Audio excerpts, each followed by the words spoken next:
em obediência a Ele.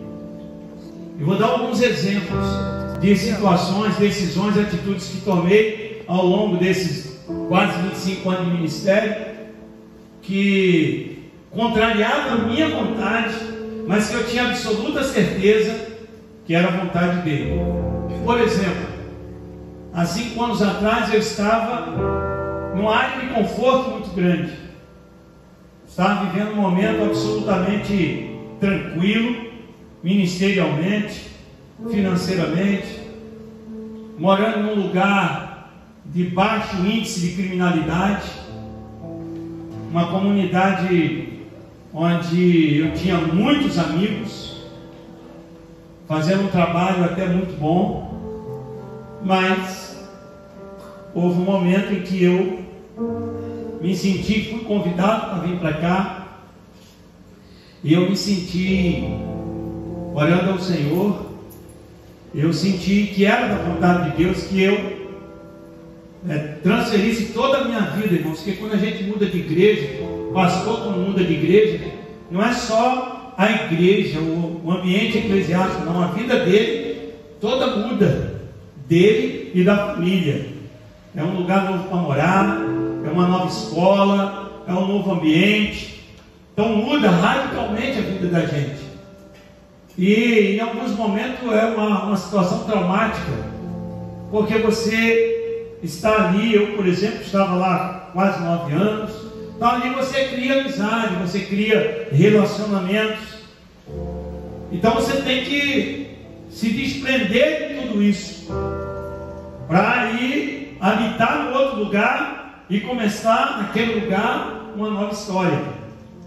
Então é muito difícil, em algum momento traumático. Eu particularmente sofro muito as mudanças que Deus me levou, me causaram assim muita dor, muito sofrer, por conta dessas amizades, dessas coisas que a gente acaba desenvolvendo. E os sinais de que eu estava certo foram as mudanças que o próprio Deus fez com a minha chegada aqui na igreja. E toda vez, irmãos, que eu levanto a mão sobre uma pessoa endemoniada, obrigado. Toda vez que eu levanto a mão sobre uma pessoa endemoniada e o demônio sai, eu naquele momento percebo que é uma forma de Deus comprovar de que eu estou fazendo a coisa certa. Porque eu não tenho, eu acredito que nem eu, nem pastor, nem crente nenhum, em si mesmo, poder, autoridade para expulsar o demônio. Quando a gente consegue expulsar um demônio, é Deus agindo através de nós. É o nome de Jesus que faz os demônios estremecerem, fugirem. É através do nome dele que fazemos a obra. Então eu vejo que isso é um sinal, porque se Deus está me usando, é porque Ele está satisfeito com aquilo que tem feito. Quando eu oro para uma pessoa doente, uma pessoa enferma, a pessoa é curada, é mais um sinal. Quando as minhas orações são atendidas, eu entendo que são sinais de Deus confirmando aquilo que faço. Então, ao longo desse tempo, irmãos, aliás, desde que eu me converti, que o meu comprometimento não é mais com os homens. Eu não tenho preocupação, mas alguém diz assim: pastor, nós estamos preocupados com a sua imagem, nós estamos preocupados. Não, eu não estou preocupado com a minha imagem, porque eu faço a coisa certa. Eu não tenho nada para esconder. E as acusações, elas vão vir de um jeito ou de outro. Há um ditado que te diz o seguinte: aos amigos não precisa, aos inimigos não adianta. Então eu não fico dando explicações, respondendo, às vezes, insinuações maléficas em rede social. Eu não dou trela a isso. Posso dizer que eu as vejo, as ouço, mas não acho que seria uma perda de tempo, um homem como eu, com tanto trabalho para fazer, tantas ovelhas para cuidar, eu ficar com o celular respondendo a A, B ou C, alguma crítica ou por aí. Então assim, eu queria que, eu sei que está sendo gravado, não sei nem se está sendo transmitido, mas eu queria que você, certamente essa mensagem vai para os canais sociais da nossa igreja, né? Para as redes sociais da nossa igreja. Então eu queria dizer a você que vai me ouvir ou que está me ouvindo, que o meu comprometimento é com Deus. É com Deus. E eu, desde que eu fui chamado para ser pastor, que eu entendi que o lugar que eu ocupo é um lugar realmente em que eu me exponho à sociedade. E a sociedade, ela elogia, ela critica. Isso é algo natural. Se eu não quisesse ser avaliado pela sociedade em que vivo, eu ia então seguir e buscar uma profissão secular. Eu não ia ser pastor, porque ser pastor é estar em evidência. Ser pastor é estar exposto a críticas, a elogios, a compreensão, a má compreensão. Então eu lido muito bem com isso. Eu não me preocupo muito com o que essa cidade, esse estado, essa nação vai pensar ou deduzir de mim. A minha única preocupação é com o que Deus está pensando de mim. Se eu estou cumprindo aquilo que Deus quer que eu realize, porque é Ele que eu vou prestar conta. E em segundo lugar, eu me preocupo com a igreja. Eu me preocupo com a igreja, porque é minha gente, é meu povo. Então a minha igreja, o meu povo, eu devo explicações, eu devo orientações, satisfação, porque é o meu povo, é a minha igreja. Agora, saiu desse cenário, perdoe você que de repente é evangélico ou não, e que está ou que vai assistir essa mensagem ou não, perdoe, mas a sua avaliação para mim não tem absolutamente nenhum valor. Nenhum valor. Então eu vou falar de política. E vou te falar de política à luz da Bíblia. Mas antes mesmo de entrar nesse caminho, eu queria dizer duas coisas para os irmãos que estão aqui e os que vão me ouvir. Primeiro, se você procura um lugar, uma igreja evangélica, para você ter a oportunidade de desenvolver a sua religiosidade, eu quero dizer para você que aqui em Guapimirim tem muitas igrejas e você fica à vontade para escolher o que você quer. Mas quero dizer para você que essa não é a Bíblia do modelo. Não adianta você vir para cá por esse objetivo, por essa razão, porque você não vai se dar bem. Porque a Bíblia do modelo não é um lugar, e eu vou lutar enquanto aqui estiver, para que isso aqui não se torne um lugar para que você venha desenvolver a sua vida religiosa. Você tem outras igrejas que podem fazer isso. Agora, se você procura uma igreja para ser igreja, com desejo de se tornar igreja, porque igreja não é um prédio, igreja somos nós.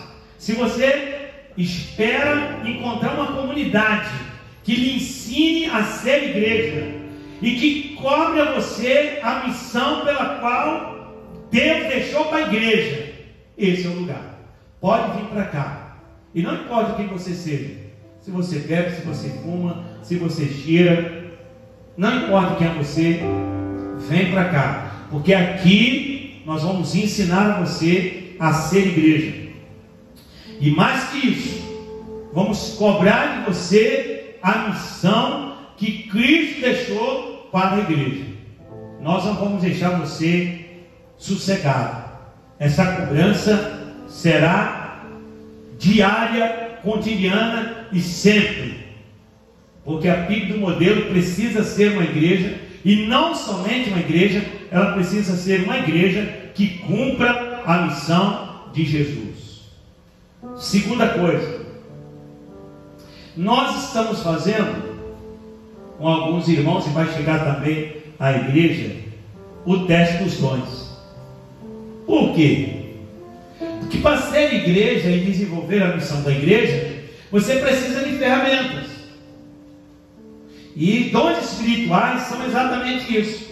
Ferramentas que Deus deixou para que os crentes usem para o desenvolvimento da igreja.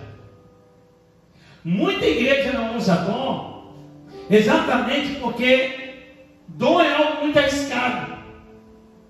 Porque a pessoa que recebe, muitas das vezes, quer exercer o dom para a sua autopromoção. Quer se destacar. E os dons espirituais não são para isso. As pessoas não devem se autopromover com os dons espirituais. E isso é exercer o dom espiritual de forma equivocada. No reino de Deus, tudo que fazemos é para a glória dele, é para o desenvolvimento do reino. Tudo que se fizer no reino de Deus, se for feito para a autopromoção, disse Jesus, você já recebeu o seu galardão. Imagine um pregador que com a sua pregação ele ganha dezenas, milhares de almas para Jesus. E ele se autoavalia, se autopromove, inclusive tem alguns até que humilham os outros menores. Imagine, a Bíblia diz inclusive que quem ganha alma sabe o que é. E a Bíblia diz que quem ganha alma encobre uma multidão do pecado. Mas até aqueles que ganham alma para sua autopromoção, de Deus não receberá o galardão. De Deus não receberá o galardão. Jesus ele disse que se você orar ou fazer o jejum e você tocar buzinas, não tem proveito. Se você der esmola e tocar buzina, eu vejo às vezes, estou muito contra isso. Vejo às vezes as pessoas doando alimentos, cesta básica, tirando foto, visita o hospital, tira foto, bota nas redes sociais. Para que isso? Qual é o princípio disso? É o mundo saber que você está fazendo o que a Bíblia manda? Olha, o mundo não precisa saber. Quem precisa saber é o Senhor Deus Todo-Poderoso. Eu conheço pastores que eles, além de tirar foto das visitas, eles dão um relatório de quantas visitas fizeram durante o mês. Aí a ideia que eu tenho é que, será que eles ganham promoção? Será que eles, como aquele vendedor, né, que ganha comissão pelas vendas, será que o salário deles depende dessa prestação de conta? Então assim, eu acho muito complicado isso. Então os dons espirituais que nós estamos fazendo aqui, você que é membro da igreja vai fazer também, porque você possivelmente deve estar lá numa célula e o dia de célula vai fazer. Entenda, nós vamos pregar sobre isso aqui, vamos ensinar sobre isso aqui, porque nós não queremos que ninguém, não é, se sinta superior ao outro por conta dos dons espirituais. Aqui os dons espirituais vai ser revelado para que a gente use essas ferramentas em prol da igreja, em prol do reino. Isso eu precisava falar para você. Agora vamos ao que interessa, vamos falar de política.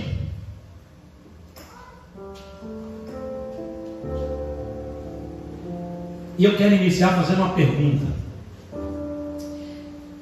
Não vou nem falar do mundo, não, vou falar do Brasil, especificamente do estado do Rio de Janeiro.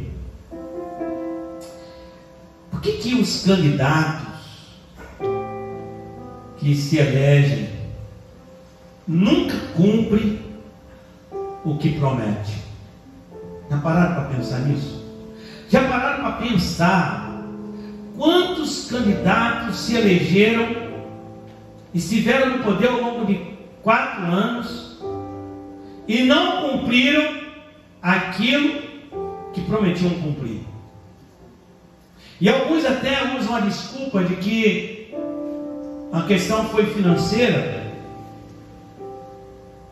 Por que no Brasil há tanta corrupção no meio da política? Está parado para pensar nisso?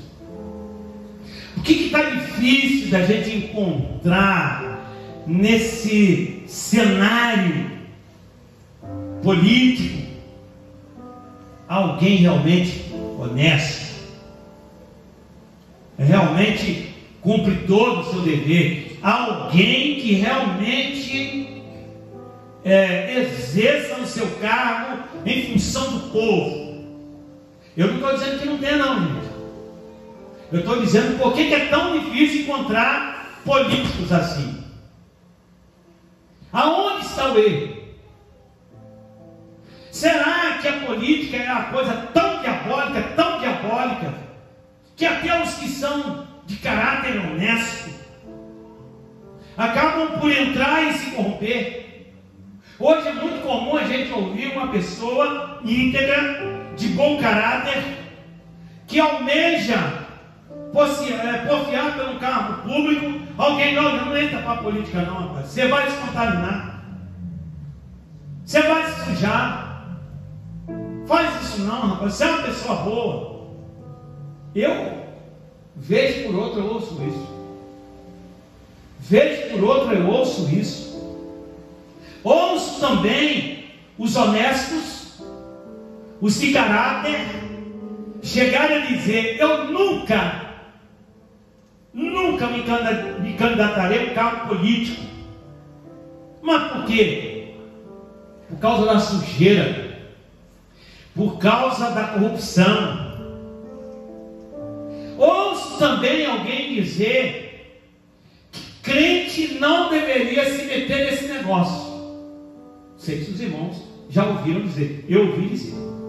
E tem muita gente que concorda com isso. Não sou favorável a crentes que se ingressam na política. E a gente pergunta por quê? Porque a política não é coisa para crente. Eu já ouvi isso.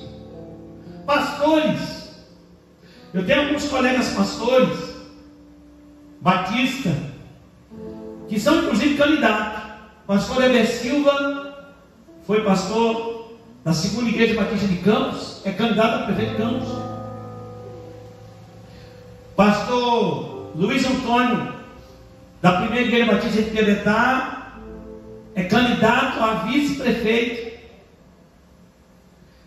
E outros são candidatos a vereadores. E ouço alguém dizer: isso não é coisa para pastor. Pastor não deve se envolver com política. Eu queria contrariar todo esse pensamento aí, porque eu acho que todo esse pensamento está errado. E quero dizer aqui, por isso que espero que isso fique gravado, quero dizer para você que é membro da igreja, que pode ser que um dia eu me candidate a um cargo político, sim. Amém. É só que eu mandar. Pode ser. E sabe por quê? Porque exatamente pelo fato da política ser algo sujo, ser um ambiente de corrupção, é que os verdadeiros homens e mulheres de caráter devem se colocar à disposição do povo e exercer com honradez o seu mandato. E digo mais, eu acredito que há possibilidade de um crente de bom caráter, convertido a Jesus de Nazaré, exercer um cargo político e ser um excelente político. Eu creio nisso. E sabe por quê? Porque o crente que se corrompe na política, se ele fosse policial militar, se corrompia também. O crente que se corrompe na política é o mesmo crente que rouba alicate, fita isolante da empresa que trabalha. O crente que se corrompe na política é o mesmo crente que se ver alguém deixar cair uma nota de 50 reais no chão, ele é incapaz de pegar e devolver. Ele pega os 50 reais e bota no bolso. Na verdade, querido, o ambiente político não faz corrupto. O ambiente político revela o político corrupto que ele já era como cidadão. É o que eu penso. E o que eu penso está pautado aqui. Nós vamos estudar aqui a palavra de Deus. Porque como pastor batista, a Bíblia diz que a Bíblia é nossa única regra de fé e prática. Tem gente querendo atualizá-la.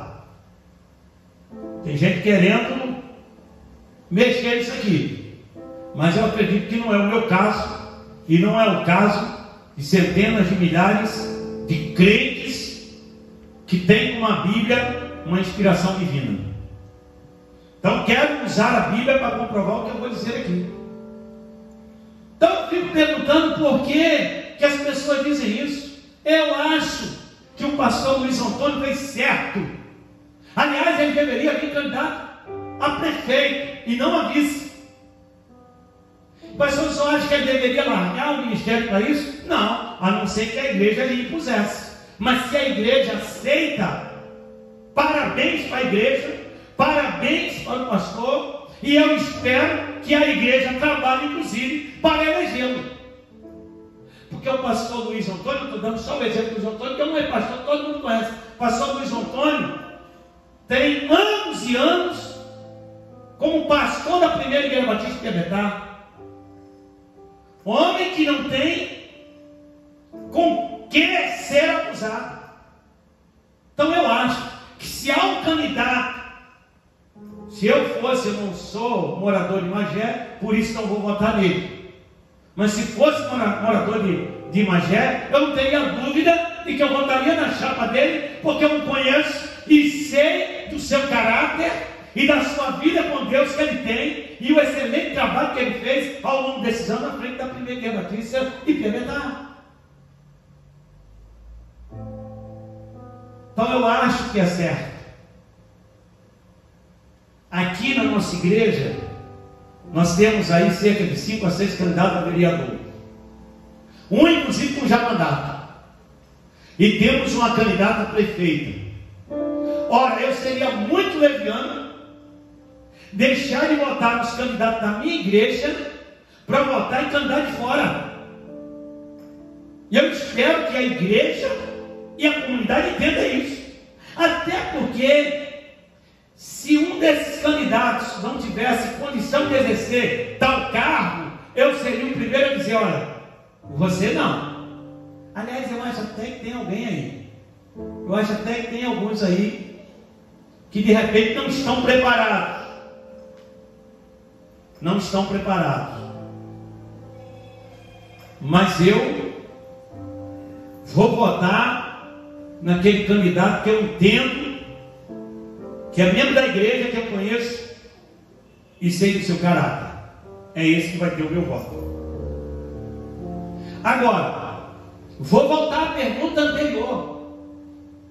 Por que será que nesse meio político há tanta gente desonesta? Já pararam para pensar? Por que será que a gente aposta e no final das contas a impressão que a gente tem é que a gente errou? Por que há tanto político ruim? Por quê? Eu queria ler a Bíblia com você. Juízes capítulo 9. do verso 7 em diante. Não sei se você pode abrir a Bíblia aí. Eu vou ler para você. Depois eu vou tentar lhe explicar o que esse texto vai nos dizer hoje. Juízes capítulo 9, do 7 ao 15. Diz assim: quando Jotão soube disso, subiu ao topo do monte Gerizim e gritou para eles: ouça-me, cidadãos de Siquém, para que Deus os ouça. Certo dia, ele vai contar uma parábola, tá? Parábola das árvores. Ouçam ele. Certo dia, as árvores saíram para ungir um rei para si, e disseram a oliveira: seja o nosso rei. E a oliveira, porém, respondeu: deveria eu anunciar ou renunciar o meu azeite, com a qual se presta honra aos deuses e aos homens, para dominar sobre as árvores? Então as árvores disseram à figueira: venha ser o meu rei. E a figueira, porém, respondeu: deveria eu renunciar ao meu fruto saboroso e doce, para dominar sobre as árvores? Depois as árvores disseram à videira: venha ser o nosso rei. E a videira respondeu: deveria eu renunciar ao meu vinho, que alegra os deuses e aos homens, para ter domínio sobre as árvores? Finalmente, todas as árvores disseram ao espinheiro: venha ser o nosso rei. E o espinheiro disse às árvores: se querem realmente ungir-me rei sobre vocês, venham, abriguem-se à minha sombra. Do contrário, sairá fogo do espinheiro e consumirá até os cedros do Líbano. Que Deus aplique a leitura da sua palavra em nosso coração. Eu assisti um vídeo pela internet, onde uma pessoa, não sei se pastor, falava exatamente sobre essa parábola das árvores. E eu posso dizer para os irmãos que eu copiei a fala, porque achei algo assim extremamente interessante e muito claro sobre a situação que vivemos. O que é a parábola? A parábola é uma história que alguém conta para revelar lições, ensinamentos. E essa parábola foi contada por Jotão num momento muito difícil do povo de Israel. Em que cenário essa parábola foi contada? Então prestem atenção. Gideão era juiz em Israel, e os irmãos sabem que lá no capítulo 7 de Juízes ele foi levantado por Deus, e Gideão ele foi um homem extraordinário, um grande líder em Israel, e ele ganhou as suas batalhas, suas guerras contra os midianitas, ele expulsou os inimigos de Israel, deu vitória ao povo de Israel contra seus inimigos. E enquanto governo, enquanto juiz, o povo de Israel desfrutou de um tempo de paz, de tranquilidade, de prosperidade, porque Gideão era um excelente líder. E é verdade, a gente é fruto dos líderes que nós estabelecemos sobre nós. Vivemos aí um tempo no Brasil de um declínio moral exacerbado. Os valores da família foram extremamente destruídos. Estávamos no limite da imoralidade. O Brasil caminhava para para o mais profundo de todos os desastres morais e espirituais que uma nação poderia experimentar. Mais 4 anos do governo que outrora governava o Brasil, e eu não sei aonde chegaríamos nós. E eu não estou falando só do desvio de bilhões e bilhões de reais, não. Eu não estou falando sobre a quase falência da Petrobras, não. Porque até nas questões de corrupção, os últimos 20 anos de governo no Brasil foram o mais destrutivo, foram o mais abusivo de toda a história desse país. Mas como se não bastasse o desfalque financeiro, como se não bastasse as verbas que foram desviadas do Brasil, como se não bastasse uma empresa como a Petrobras, que quase chegou à sua falência, a imoralidade reinava e invadia a sociedade brasileira, contaminando e sendo mais letal do que o Covid-19. A imoralidade enraizou no nosso Brasil e ainda estamos mergulhados nela, fruto de governantes descomprometidos com Deus, fruto de governantes que não conhecem os princípios da Bíblia. E você que é evangélico, que apoia esses governantes, deveria estudar melhor a palavra de Deus.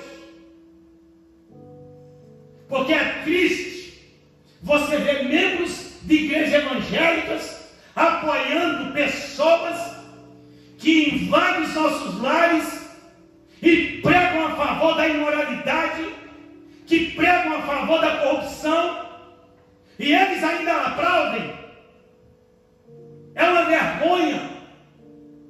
É uma vergonha para o povo de Deus.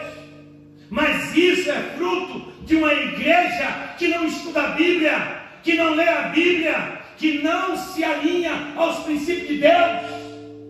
É fruto de crentes que não buscam um relacionamento com Deus. Fruto de uma igreja onde o púlpito de sua igreja não emana o maná do céu para alimentar a alma. Aliás, muitos pastores que se dizem pastores, responsáveis pelo rebanho de Deus, se compactuam com essa imoralidade plantada há mais de 20 anos no nosso Brasil. É triste ver pessoas com título de pastores apoiando esse tipo de política suja e vergonhosa que se implantou no nosso Brasil. Graças a Deus, que parece que alguma coisa está mudando. Parece que há alguém lutando para trazer os princípios morais e da família de volta. E se os irmãos aqui, essa juventude toda aí, que não conhece essa verdade, daqui à próxima geração, eles iam ver o mal que isso ia causar à sua família, à sua geração. Estamos prestes a mergulhar numa Sodoma e Gomorra. E não venham me dizer que a Bíblia tenha que ser atualizada para ajudar nesses assuntos, que a Bíblia é muito taxativa. Romanos capítulo 1 vai falar dessa imundícia e como Deus age com esse tipo de prática. E eu quero dizer para você que essa imoralidade que está se estabelecendo no Brasil, ela não começou há 20 anos atrás, não. Ela proliferou depois desses governos que não lutam pela moralidade e pelos bons costumes. Mas ela é fruto de muito antigo. Por que a cidade de Sodoma e Gomorra foi destruída por Deus? Qual era o pecado daquela gente? E a Bíblia já combatia isso. A homossexualidade, essa imoralidade não é coisa de hoje. A Bíblia diz, inclusive, que que Jesus vai voltar numa época em que a imoralidade estará enraizada, porque ele disse lá em Mateus que assim como foi nos dias de Noé, assim será nos dias da vida do Filho do Homem. E se você for estudar como era aquele povo na época de Noé, você vai ver muita semelhança ao povo de hoje.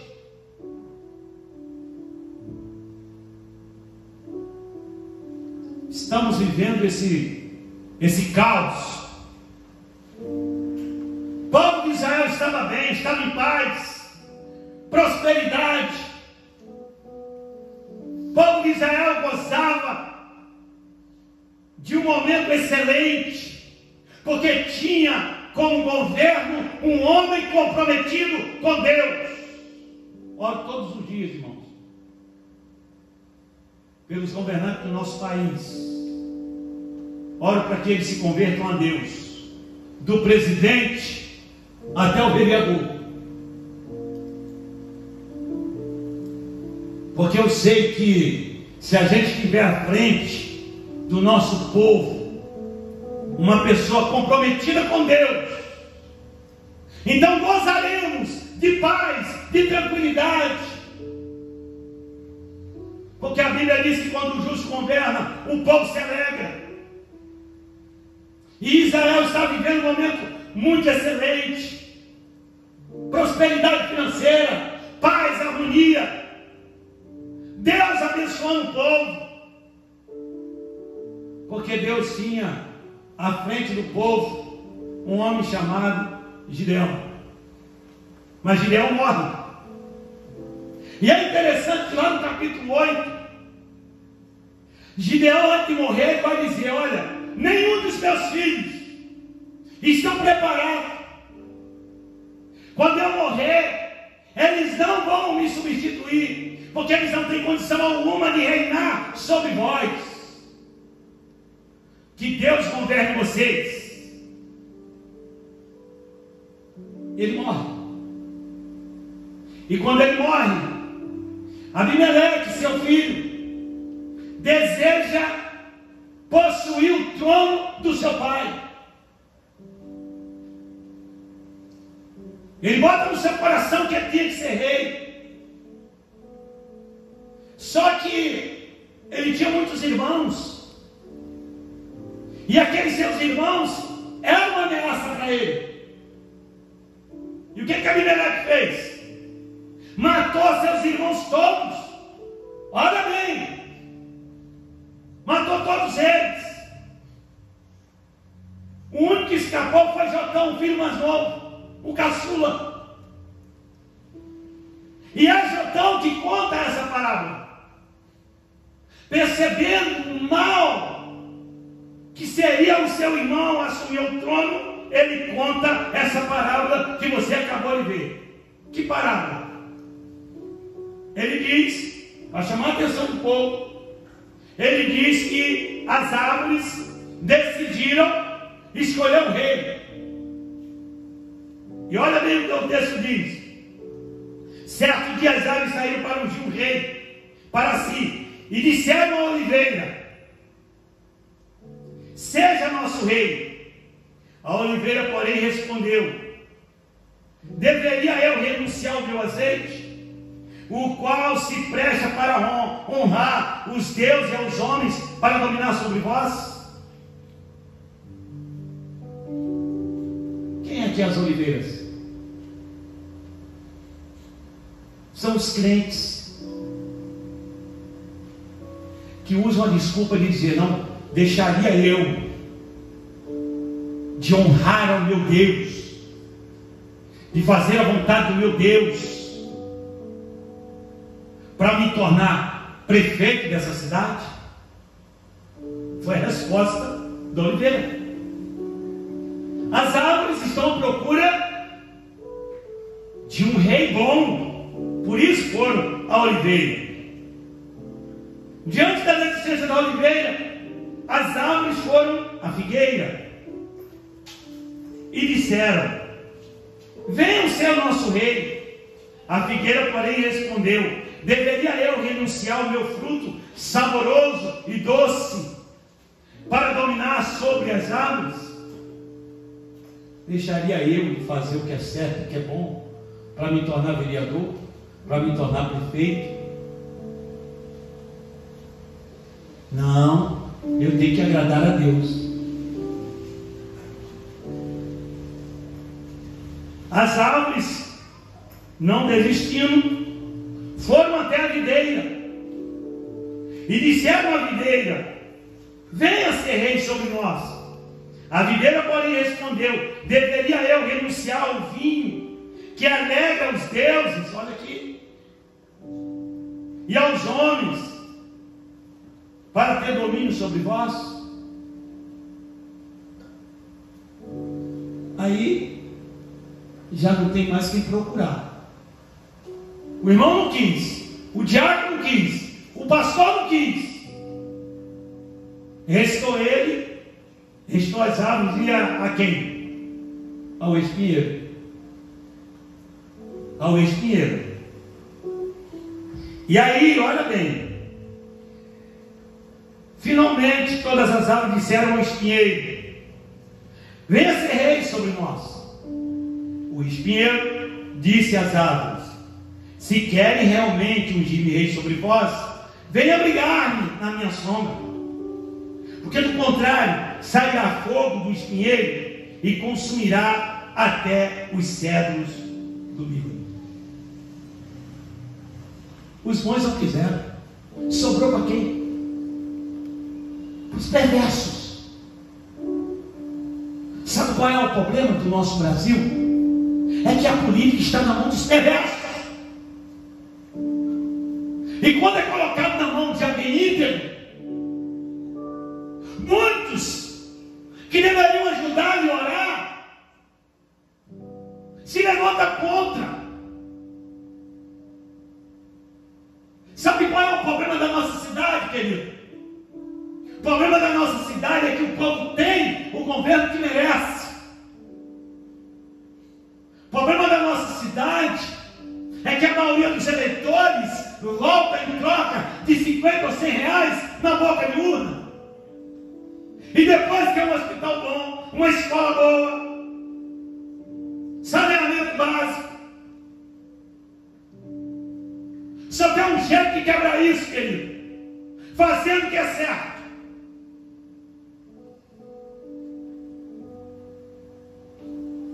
Três lições eu tiro dessa parábola.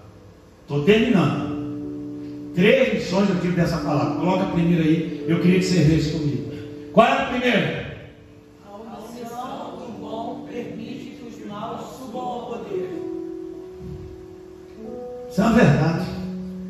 Foi o que aconteceu na parábola contada por Jotão. A omissão dos bons levou o espinheiro a dominar sobre as árvores. Não, eu não sou pastor político, por isso eu não vou me envolver nisso. Eu posso dizer que eu não sou pastor político, porque eu estou há 5 anos nessa cidade e nunca, nem eu nem minha família, negociaram cargo público. Há muitos pastores e líderes em nossa cidade de Guapimirim que tem que ficar em silêncio mesmo. Ele não pode ir na reunião da candidata A, do candidato B ou do candidato C. Sabe por quê? Porque quando o candidato ganhar, ele vai chegar lá para pedir para ele e para a família dele cargos. Por isso que eles são omissos. Eles não são omissos porque não são políticos. Porque líderes políticos são líderes que usufruem de cargos políticos para o seu bem-estar. Você não pode achar que porque um pastor foi numa reunião de um candidato A, B ou C, eu vou na reunião do candidato que eu achar melhor. E sabe por quê? Porque eu não tenho nenhuma coleira no meu pescoço. Ninguém pode me tirar o direito de escolher o candidato que eu quero, porque eu não devo a nenhum candidato. Então eu tenho o direito de escolher o candidato que eu quiser. E é claro que eu não vou dizer aqui. Você que estude, que analise, conheça a história e tome a melhor decisão. porque eu não chamei vocês aqui para dizer em quem vocês vão votar. Mas chamei vocês aqui para aprender como é que se vê e como é que se faz política. Ouçam aí, ó. A omissão dos bons, a nossa omissão como igreja, permite que os maus subam ao poder. Crente não pode votar nulo. Crente não pode votar em branco. Crente tem que avaliar o programa. Crente tem que olhar o candidato, saber as suas propostas. Infelizmente, há muitos crentes dentro da nossa igreja que votam por questões pessoais, benefício pessoal. E aí não pode, só não pode ir em reunião nenhuma, só pode ir na reunião do candidato que lhe dá o emprego. Eu quero saber quando é que nós vamos ter aqui um líder na nossa cidade, que abra essa cidade para as empresas chegarem, e que tire da prefeitura os cabides de emprego, porque nós vivemos, na verdade, um coronelismo em Guapimirim. A única fonte de emprego é a prefeitura. Aí, meu querido, eu sou sujeito, porque senão eu perco meu emprego. Eu preciso do emprego para comer. Começa a trazer empresa para cá, tira os cabides de emprego da prefeitura, e o povo tem liberdade de votar em quem ele quiser. Pergunta aí, se eu estou falando besteira, pergunta aí para o colega, para o vizinho, você vai votar em quem? Fulano, por quê? Trabalho para o cara. Trabalho para o cara. Eu vou votar em quem? E desculpe, de tudo não estão errados. O errado está em o poder público não abrir as fronteiras do município. Qual é o candidato que quer trazer empresa para o município? Tem algum? Então não venham com conversa fiada, com história. E eu digo mais, muitos deles já tiveram condição de fazer e não fizeram, e não trouxeram.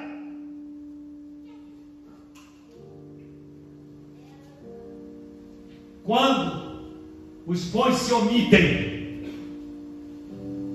os maus sobem ao poder. Se depender de mim, os maus não subirão ao poder, porque eu não vou ser omisso. Doa a quem doer. Não vou ser omisso.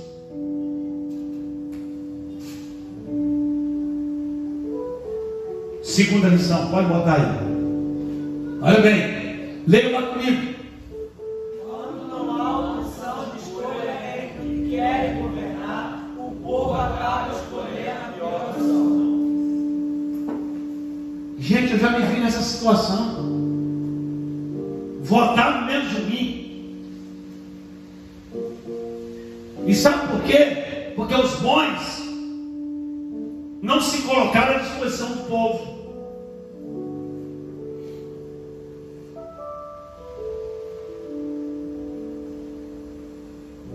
Aquela igreja ali é igreja de político.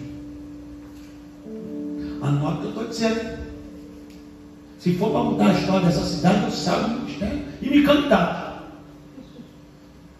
E vou provar que Deus pode usar um homem para resolver os problemas administrativos da cidade. Porque eu sei que Guapimirim é uma cidade rica. Falta vontade política. E não sei se esses candidatos aí, desculpe a minha expressão, estão realmente querendo fazer alguma coisa. A impressão que eu tenho é que eles estão lutando pelo poder. O que eles querem é sentar na cadeira a qualquer preço. Abra o olho, estude os candidatos. Agora cuidado, porque muitas das vezes, por falta da gente apoiar alguém que a gente sabe que vai fazer alguma coisa, a gente acaba colocando no poder a pior opção. Pior opção. Isso é uma realidade que acontece no Brasil. Terceira lição. Leia lá. Todos os maus ficam debaixo da sua autoridade. Você acha que o ruim vai governar só para os ruins? Quando o mal governa, querido, todos nós sofremos. Todos nós sofremos.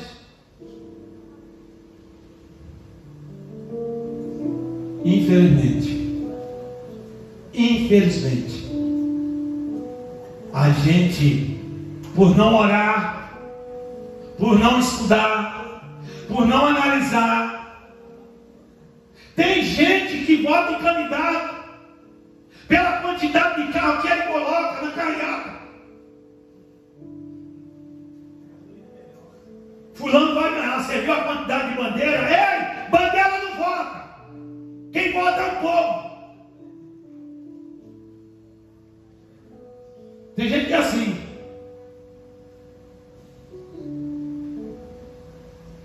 Eu tenho vários amigos que são flamenguistas, inclusive ovelhas. Mas é difícil encontrar um flamenguista que diga assim: não, eu sou Flamengo por causa disso. Desculpe, vocês estão aqui, não sei, talvez não seja o caso de vocês, mas já vi muitos flamenguistas dizer assim: pô, é a melhor torcida, é uma torcida. Pô, então eu vou escolher o inferno, porque é o caminho que vai muita gente. Desculpa aí os flamenguistas. Então assim, não estou falando com todos não, porque tem a questão da paixão, da família, da herança do pai, vai por aí. Agora, pô, estuda aí uma resposta melhor, gente. Não tem coisa mais linda do que ver o Maracanã lotado. Tem coisa mais linda do que ver o inferno cheio. É a mesma coisa que está dizendo para mim. Então eu sou o Maria, vai para as outras. Você que é eleitor, não tem que ficar aí, não, eu vou votar em fulano que está liderando as pesquisas, em fulano que tem mais bandeira, em fulano que tem mais carro, eu vou votar em fulano que vai ganhar. Ei, para com isso. Isso não é consciência política. Dê o seu voto e à noite do dia 15, vá dormir tranquilo, com a certeza que como cidadão, você cumpriu o seu papel, votando no que você entende ser o melhor. E não porque tem um monte de gente que está indo para lá, vai ganhar, vai perder. Que loucura é essa? É verdade, outro dia eu ouvi alguém dizer: as pesquisas influenciam quem não tem consciência. Influencia quem não é crente, quem não lê a Bíblia. Porque quem lê a Bíblia é crente, sabe que essas coisas não podem lhe causar influência. O que pode influenciar você a votar no candidato é o fato de você entender que ele é o mais preparado, tem o melhor projeto, ou até que já tenha tido uma experiência boa. Porque tem gente investindo novo e o novo chega com cara de velho. Será que é novo mesmo? Estuda.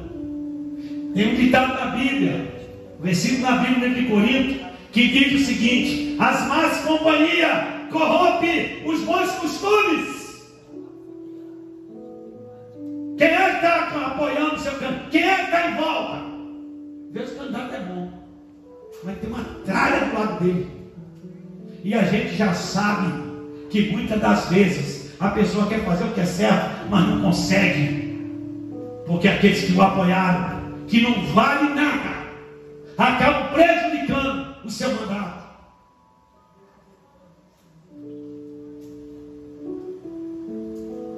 Faça a análise que você quiser.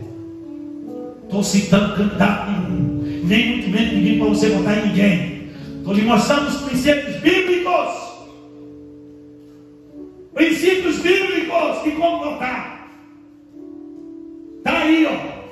Você quer ver a conclusão? Coloca a conclusão aí para a gente terminar. Qual é a conclusão? Leia aí. Não é a ação dos que destrói e sim a falta da atitude dos. O mundo está ruim porque as pessoas boas não estão agindo como deveriam agir. Imagine, querido, preste atenção que eu vou dizer para você. Fiquei sabendo que 60% dos moradores de Guapimirim são evangélicos. Eu quero que esses evangélicos vão orar. Eu quero que as igrejas de Guapimirim vão orar. É complicado você ver um pastor da nossa cidade abraçando candidato, dizendo que isso aqui é meu candidato. É triste ver isso. Pastor, você não faz isso? Não. Não faço isso não. Agora eu sei escolher os candidatos. E espero que a igreja olhe. Você não veio aqui para o pastor dizer quem você vai votar. Você veio aqui para me dizer que a Bíblia lhe diz que você tem responsabilidade. Ore, busque a Deus, estude, não venda seu voto e vote no melhor candidato. Seja ele quem for. Pode ser até que não seja o meu. Não importa. Votou com consciência. Votou com consciência. Eu quero dizer para você que eu sou o Jotão dessa história. Que eu trouxe você aqui para abrir os seus olhos. E para lhe dizer que como igreja do Senhor, nós temos um comprometimento com a palavra. Nós não podemos deixar que os espinheiros governem o nosso povo e a nossa gente. Quem tem que estar dando sombra para nós é a videira, é a figueira. É debaixo delas que nós precisamos repousar na sombra. Então, querido, Deus abençoe você. Eu espero grandemente que eu não tenha necessidade de deixar o ministério para andar por esses caminhos, porque eu creio que Deus vai levantar nessa cidade pessoas comprometidas com Ele. Eu creio nisso. Eu creio, inclusive, que se os crentes começarem a orar hoje, para Deus colocar à frente da nossa prefeitura uma pessoa de Deus, Deus coloca. Agora, para isso, a igreja precisa orar. E a igreja corresponde a 60% dos moradores dessa cidade. Então, está na mão dos bons. A missão dos bons pode colocar à frente da nossa prefeitura o espinheiro. O espinheiro. E eu espero grandemente que isso não aconteça para a glória de Deus. Posso ouvir um amém? Amém. Deus abençoe você e aos irmãos que estão aqui. Eu queria que você ficasse em pé para a gente cantar, bater um momento ofertório.